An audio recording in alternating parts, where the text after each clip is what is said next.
जय हिंद दोस्तों। आप सभी जानते हैं कि ब्राइटवे के प्लेटफॉर्म पर आप लोगों को जो हिस्ट्री की क्लास है वो प्रॉपर तरीके से दी जा रही है। साथ ही साथ प्लेलिस्ट में जाकर आप जीएस के अन्य पोर्शन जैसे आप उत्तर प्रदेश की भी जानकारी प्राप्त कर सकते हैं। करंट अफेयर्स की भी वीडियो आप लोगों के लिए अपलोड की जा रही है। तो दोस्तों शुरू करते हैं आज की वीडियो को। और आज हम लोग ये समझेंगे कि जो सिंधु सभ्यता है इसके अस्तित्व का पता कैसे चलता है। सबसे पहले इस सभ्यता के बारे में जो जानकारी है वो हमें किसके द्वारा मिलती है। देखिए साथियों, यहाँ पर एक निवेदन आपसे सिर्फ करूंगा कि आप लोग अगर चैनल पर नए हैं तो वीडियो को लाइक शेयर और सब्सक्राइब जरूर करें। चलिए, सबसे पहले ये जो दुनिया की सबसे बड़ी सभ्यता है जिसे हम सिंधु सभ्यता कहते हैं, या जो दुनिया की पहली जो नगरीय क्रांति कहलाती है, इस सभ्यता का पता कैसे चलता है। देखिए इसमें एक नाम आप लोग याद रखेंगे जिसको हम कहते हैं चार्ल्स मैसन। चार्ल्स मैसन नाम का एक अंग्रेज था। इस अंग्रेज ने सबसे पहले हड़प्पा, जो कि इसका एक प्रमुख नगर है, आपको मालूम है, हड़प्पा के टीलों को सबसे पहले जो देखा था वो किसने देखा था, तो चार्ल्स मैसन नाम का व्यक्ति था जिसने सर्वप्रथम हड़प्पा के टीलों को देखा था। ठीक है, इसके बाद देखिए आपको पता है कि जो ये खुदाई का काम होता है या ऐतिहासिक चीजों का काम होता है, इनकी खोज या जांच या इसकी छानबीन करने का काम पुरातत्व विभाग द्वारा किया जाता है। और जो पुरातत्व विभाग है इसका इसकी जो स्थापना हुई है ये 1902 में की गई है। कब की गई है, तो 1902 में। और इसको किसने बनाया था, तो लॉर्ड कर्जन द्वारा बनाया गया था। लॉर्ड कर्जन के समय में ये बना है। पूछा जाए कि किसके समय में बना था, तो पुरातत्व विभाग की जो स्थापना है वो 1902 में हुई है और लॉर्ड कर्जन के समय में हुई है। चलिए आगे देखते हैं।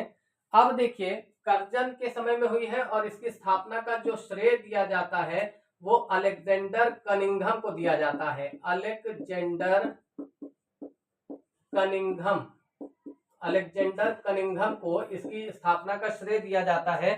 और पुरातत्व विभाग के जो पहले महानिदेशक थे वो भी अलेक्जेंडर कनिंघम ही थे। ठीक है, अब यहाँ पर आगे क्या हुआ कि अलेक्जेंडर कनिंघम के नेतृत्व में कराची से लाहौर तक रेलवे की पटरियां बिछाई जा रही थी। ठीक है, रेलवे की ये पटरी है और इस पटरी को बिछाया जा रहा था। इस काम को करने की जो ठेकेदारी होती है, ठेकेदारी दी गई थी, वो दो भाइयों को दी गई थी जिनको ब्रंटन बंधु कहा जाता है। कहां से कहां तक बिछाई जा रही है रेलवे की पटरी, कराची से लेकर और इधर लाहौर तक बिछाई जा रही है। तो इस काम को कर कौन रहा है, तो इसको करने का ठेका जो है वो किसे मिला है, तो ब्रंटन बंधुओं को, यानी दो भाई हैं जिसमें से एक का नाम जॉन ब्रंटन है और दूसरे का नाम क्या है, विलियम ब्रंटन। तो विलियम ब्रंटन और जॉन ब्रंटन ये कराची से लाहौर तक रेलवे की पटरियों को बिछा रहे हैं। इसी समय अचानक आपको पता है कि जब भी पटरियां बिछाई जाती हैं तो बीच में गिट्टी डाली जाती है। देखा होगा कि उसके चारों तरफ क्या होता है, गिट्टी भरी जाती है। अचानक काम करते करते जो गिट्टियां हैं वो जो है खत्म हो जाती हैं। ठीक है, जब गिट्टियां खत्म हो जाती हैं तो वहां पर जो लेबर मौजूद थे, जो मजदूर मौजूद थे, उन्होंने कहा कि साहब अब इस काम को जो है, मतलब इन लोगों ने बताया, यानी ब्रंटन बंधुओं ने कहा कि ये काम अब रोकना पड़ेगा। तो मजदूरों ने कहा साहब अगर काम रुक जाएगा तो हमारे लिए तो मतलब हमारा तो सारा काम ही रुक जाएगा। आप एक काम करिए कि काम गिट्टियों की कमी की वजह से रुक रहा है, अगर हम गिट्टियां उपलब्ध करा दें तो क्या ये काम जो है आपका जारी रख सकते हैं। तो ब्रंटन बंधुओं ने कहा कि नहीं ठीक है, अगर गिट्टी मिल जाती है तो काम को सुचारू तरीके से चलाया जा सकता है।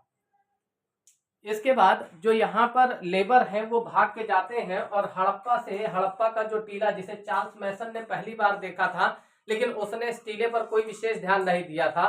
तो जो मजदूर हैं वो ईंट ले लेकर भाग भाग कर आते हैं, उसी टीले में जाते हैं और उठाकर लेकर चले आते हैं। ये खास बात है कि उनको इस बात की जानकारी नहीं कि जिस ईंट को उन्होंने हाथ में ले रखा है वो किसी जमाने में किसी के मकान की ईंट रही है, या ये कह सकते हैं कि आज से 4.5, 5.5, 4.5 साल पुरानी ईंट है, किसी को नहीं पता था। इस समय में जितनी भी ईंटें मिली हैं अधिकांशतः जो ईंटें हैं वो आयताकार हैं। अगर कभी भी पूछा जाए कि ज्यादातर ईंट किस आकार की है, तो आयताकार ईंट जो है वो सबसे ज्यादा मिली है। इसके अलावा कई तरह की लंबी ईंटें भी मिली हैं, अर्धवृत्ताकार ईंट भी मिली है, ठीक है, वर्गाकार ईंट भी प्राप्त हुई है। तो ये ध्यान रखिएगा। और ये जो ईंट होती थी, इनका अगर अनुपात कभी भी आपसे पूछता है कि सिंधु सभ्यता से जो ईंटें प्राप्त हुई हैं उनका अनुपात कैसा होता था, तो इस चीज को आपको याद रखना है कि इसका जो अनुपात है वो 4:2:1 होता था। ठीक है, यानी इसका अनुपात कितना होता था, तो 4:2:1 होता था। ये जो ईंट होती थी, ये कह सकते हैं कि मिट्टी को पहले लेते थे सिंधु सभ्यता के लोग, लेने के बाद उसको गीला करते थे, पानी मिलाते थे उसमें, और पानी मिलाकर उसमें घास मिलाई जाती थी। घास मिलाने के बाद उसको खूब गूंथा जाता था और साथ में भूसा जो है वो डाला जाता था। उनको धूप में और आग में भी पकाया जाता था। तो दोनों तरह की ईंट मिली है, धूप में सुखाई हुई ईंट भी पाई गई है और आग में रखकर तपाई हुई जो ईंट है, तो उस तरह की ईंटें भी इसमें प्राप्त हुई हैं। ठीक है, ज्यादातर जो ईंट थी वो इसी तरह से मिली हैं। यानी इनका अनुपात क्या होता था, 4:2:1 होता था। और ये ईंट कैसी होती थी, तो मिट्टी लेते थे, उसको पहले पानी डालते थे, पानी डालकर उसमें घास डाली जाती थी और फिर घास को डालने के बाद उसको जो है खूब गूंथ के जो है सुखाया जाता था या फिर आग में रखा जाता था। दुनिया की संभवतः पहली सभ्यता थी सिंधु सभ्यता जिसमें पकी हुई ईंट भी मिली है। ठीक है, इस चीज को याद रखिएगा। तो ये जो है जब ईंट लेकर मजदूर आए तो वो ईंटें जो है वो बड़ी अजीबोगरीब तरह की थी, क्योंकि उसके पहले इस तरह के ईंट या पत्थर का प्रयोग नहीं देखा गया था। तो इन ईंटों को जो है उस समय जो पुरातत्व विभाग के जो जनक माने जाते हैं अलेक्जेंडर कनिंघम, जो कि पुरातत्व विभाग के संस्थापक और उसके पहले महानिदेशक भी थे, तो उनके पास ये ईंटें भेजी जाती हैं। धीरे धीरे कर कर इस पर जो है थोड़ा बहुत लोगों की नजर जाती है। फिर आगे चलकर 1921 आ जाता है। देखिए 1921 में क्या होता है कि जो पुरातत्व विभाग है उसके अध्यक्ष बनाए जाते हैं सर जॉन मार्शल।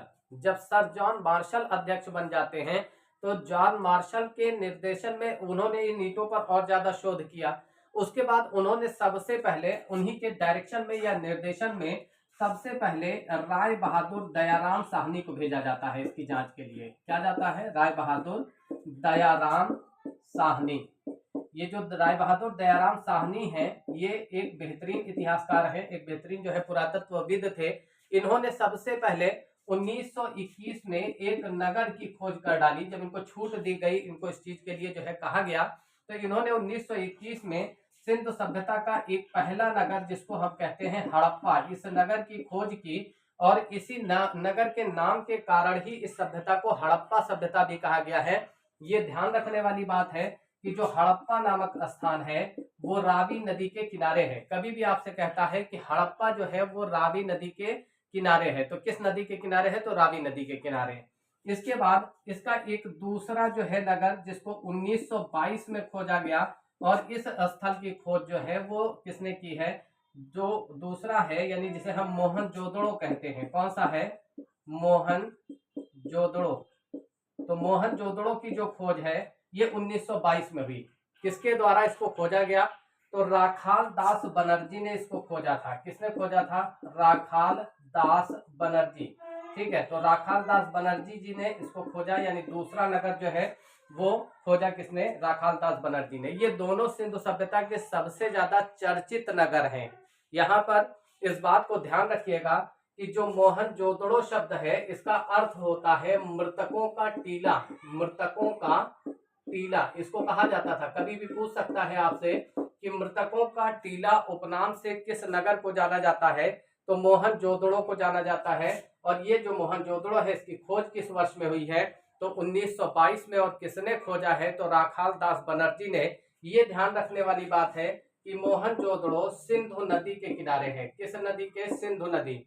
और ये ध्यान रखना है कि ये सिंधु नदी के दक्षिणी छोर पर है। किस किनारे पर है, तो सिंधु नदी के दक्षिणी छोर पर स्थित नगर क्या है, मोहनजोदड़ो। ठीक है, तो आशा करते हैं कि इतनी बात आप लोग अच्छे से समझ गए हैं।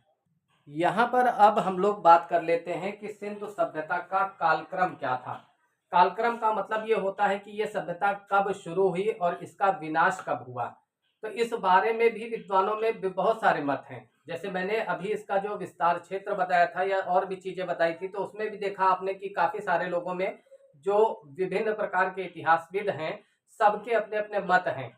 तो सेम यही चीज यहाँ पर भी देखने को मिलती है। अलग अलग इतिहासकारों के अलग अलग मत हैं। क्योंकि ये पीसीएस के लेवल की तैयारी आप लोगों को मैं बता रहा हूँ छोटी मोटी परीक्षा के लिए, तो खाली आप इसका वीडियो देख लेंगे तब भी आपका काम हो जाएगा। तो ये ध्यान रखिएगा, इसमें सबसे पहला नाम जो हम बता रहे हैं आपको, फादर एच हेरोश, फादर एच हेरोश। हेरोश ने कहा कि ये जो सिंधु सभ्यता है ये महात्मा बुद्ध के जन्म के 6000 साल पहले की है। मतलब ईसा मसीह के जन्म के 6000 साल पहले, यानी इन्होंने इसका जो कालक्रम बताया तो इन्होंने कितना बताया है, 6000 ईसा पूर्व, 6000 ईसा पूर्व, यानी ईसा पूर्व ये सभ्यता अस्तित्व में आई थी, शुरुआत हुई थी इसकी। ठीक है, इसी तरह से अगला नाम है जिनको हम कहते हैं माधो स्वरूप वत्स, माधो स्वरूप वत्स। तो वत्स जी ने अपना कालक्रम बताया। इन्होंने कहा कि 6000 ईसा पूर्व ये जो समय बताया जा रहा है ये ज्यादा है। ठीक है, ये सभ्यता 3500 ईसा पूर्व से लेकर,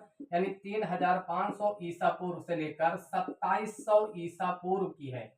ठीक है, तो इन्होंने अपना मत दिया। इसी तरह से जो तीसरे विचारक हैं जिनको हम जानते हैं मार्टिन व्हीलर के नाम से, क्या नाम है इनका, मार्टिन व्हीलर। ठीक है, व्हीलर। तो मार्टिन व्हीलर का कहना है कि ये जो सभ्यता है ये 2500 से लेकर 1500 ईसा पूर्व की है। देखिए 2500 से लेकर 1500 ईसा पूर्व की है। ठीक है, तो ईसा पूर्व मतलब ईसा मसीह के जन्म के कितने साल पहले, ये सब ईसा पूर्व में है, ध्यान रखिएगा। ईसा पूर्व का मतलब ये कह रहे हैं कि ईसा के जन्म के 6000 साल पहले की है। माधव स्वरूप वत्स कह रहे हैं कि 3500 से जो आपका 2700 ईसा पूर्व यानी 3500 साल पहले पैदा हुई है और लगभग 2700 ईसा पूर्व तक ये बनी रही है। ठीक है, इसी तरह से जो मार्टिन व्हीलर है वो 2500 से 1500 को मानते हैं। ठीक है, अगला नाम जो है वो है DP Agrawal, DP Agrawal, DP Agrawal ji. इनका कहना है कि जो आपका कांस्ययुगीन सभ्यता है या सिंधु सभ्यता है ये 2300 से लेकर 1700 ईसा पूर्व की है। कब से कब तक की है, तो 2300 से लेकर ये 1700 ईसा पूर्व की है। ठीक है, तो ईसा पूर्व मतलब ईसा मसीह के जन्म के पूर्व की है। ये किसका कथन है, डीपी अग्रवाल जी का। इसके बाद देखिए सर जॉन मार्शल। ठीक है, सर जॉन मार्शल, मार्शल ने बताया कि जो सिंधु सभ्यता है वो 3200 से 50 से 1750 की है। यानी कब से कब तक बताया, 3250 से लेकर 1750 तक की जो समय है ये क्या है, ये सिंधु सभ्यता का काल है। ठीक है, थोड़ा सा हमको देखना ये रहता है कि आप लोगों को स्क्रीन दिखाई दे रही है या नहीं दिखाई दे रही है। और जो बच्चे वीडियो को जो लगातार तैयारी कर रहे हैं लाइक और शेयर जरूर कीजिएगा। आप बीपीएससी, यूपीएससी, यूपीएससी किसी भी परीक्षा के लिए हो, इससे ज्यादा बाहर के क्वेश्चन नहीं आते हैं। मैं बहुत डिटेल में लेके चल रहा हूँ। ठीक है, अगला क्वेश्चन है, अगला मतलब जो कह सकते हैं वो है मैके। इतिहासकार जो मैके हैं, मैके ने माना कि 2800 से 2500 का काल जो है, यानी 2800 ईसा पूर्व से लेकर 2500 ईसा पूर्व का जो काल है वो क्या है, वो सिंधु सभ्यता का काल है। ठीक है, तो इतने सारे विचारकों के नाम बताए हैं। ठीक है, अभी कुछ नाम और भी हैं लेकिन इनमें सबसे ज्यादा जो जरूरी नाम है वो अब मैं लिखाने जा रहा हूं। ये ध्यान रखिएगा कि जो जीवाश्मों की आयु ज्ञात करते हैं वो रेडियो डेंटिंग विधि से ज्ञात करते हैं। और रेडियो डेंटिंग विधि या कार्बन C14 जो है, इससे जब रेडियो डेंटिंग विधि से इसकी जांच की गई तो उसमें जो है माना गया जो काल निकल कर आया वो क्या था, तो रेडियो डेंटिंग विधि कार्बन C14 से इसकी जब जांच की गई तो 2350 से 1750 क्या माना जाता है, 2350 से इसका जो काल माना जाता है वो 1750। अगर कभी भी आपसे पूछा जाए कि सिंधु सभ्यता का कालक्रम कितना है और उसने किसी भी विचारक का नाम नहीं दिया है तो आप इसको 2350 से 1750 आसानी से टिक कर सकते हैं और इस तरह से आप अपने क्वेश्चन को सही कर सकते हैं। दोस्तों, अपनी ऑनलाइन क्लासेस भी चल रही हैं जिसमें बाहर से बच्चे जुड़ रहे हैं अपने साथ, जो पीसीएस वगैरह की परीक्षा के लिए इच्छुक हैं, चाहे वो किसी भी राज्य की जो है परीक्षा हो। आपका history, polity, geography, environment, current affairs सारे सब्जेक्ट वहां पर चलाए जा रहे हैं। सीधा कन्वर्सेशन है, आपको जहां पर भी डाउट है आप पूछ सकते हैं। आपकी रिवीजन क्लास भी चल रही है, प्रॉब्लम सॉल्विंग सेशन भी चलता है आप लोगों का। तो जहां पर भी प्रॉब्लम है उन सारी प्रॉब्लम्स को हम लोग जो है दूर करने की कोशिश कर रहे हैं। और बहुत ही सामान्य सी फीस में आपको तैयारी कराई जा रही है। अगर आप तैयारी करने के इच्छुक हैं, आप आगे चलकर पीसीएस की परीक्षा देना चाहते हैं, तो हमारा जो संपर्क सूत्र है 7275129052, इस पर आप व्हाट्सएप पर मैसेज कर सकते हैं और हमारा जो ऑनलाइन बैच है उसको आप ले सकते हैं। ट्रायल क्लास भी आप लोगों को दी जाती है। आपको अच्छा लगता है तो आप कंटिन्यू करें, और अगर नहीं समझ में आता है तो आप क्लास को छोड़ भी सकते हैं, ड्रॉप भी कर सकते हैं। क्लासेस समझ आने के बाद ही आपको फीस सबमिट करनी है। तो आप सभी अगर इच्छुक हैं तो आप सभी इसको कर सकते हैं। और बाकी यहाँ पर आपको जो है ये जानकारियां लगातार दी जाती हैं, ठीक है, दी जा रही हैं, और आप लोग जो है अच्छे से तैयारी कीजिए। आगे अगली वीडियो में फिर मिलते हैं। बाकी प्लेलिस्ट में हर तरह की वीडियो आपके लिए रखी है। तो फिर मिलते हैं साथियों। जय हिंद, जय भारत।